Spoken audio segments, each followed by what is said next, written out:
A gente começa o Morning de hoje com um destaque internacional. Olha, mesmo a gente que já trabalha há algum tempo com comunicação, já está nessa lida diária das notícias tal, há algum tempo, é difícil, vou dizer a vocês, é muito difícil a gente se acostumar com certas coisas, com certas notícias, inclusive.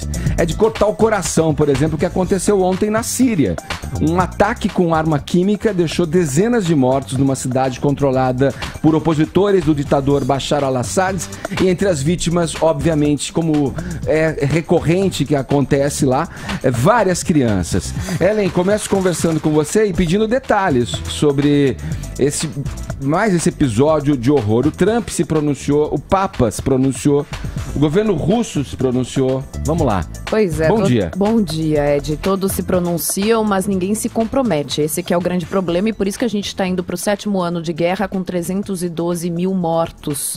Um terço desses mortos são civis.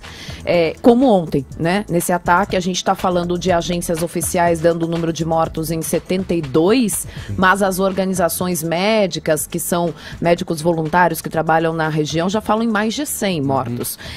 Desses 72, que são os números das agências de notícias, se falam em 20 crianças. Mas como os médicos que estão ali na região estão falando em mais de 100, a gente pode estimar aí um número maior também de crianças civis aí que morreram nesse ataque que foi de arma química. E ninguém, obviamente, se responsabilizou por isso, né? Ninguém tomou a responsabilidade por esse ataque.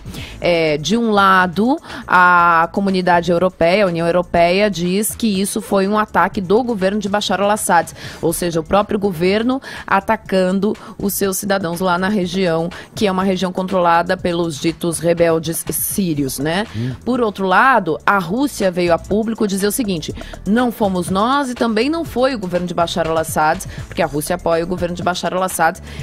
Quem fez isso, na verdade, teriam sido os próprios rebeldes se atacando ali na região. Então a Rússia veio a público dizer isso. Não, o governo jamais faria isso contra os seus cidadãos, isso deve ter sido uma atitude de rebeldes.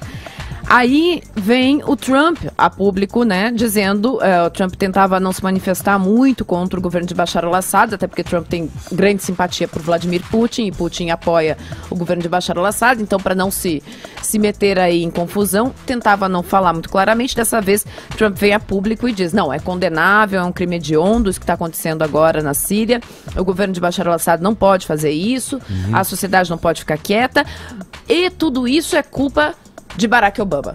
É tudo culpa da fraqueza com que Barack Obama tratou essa situação lá na Síria, né? Aproveitou para atacar o Barack Obama. Ou seja, a comunidade internacional não trata com seriedade esse tema e aí ele continua sendo...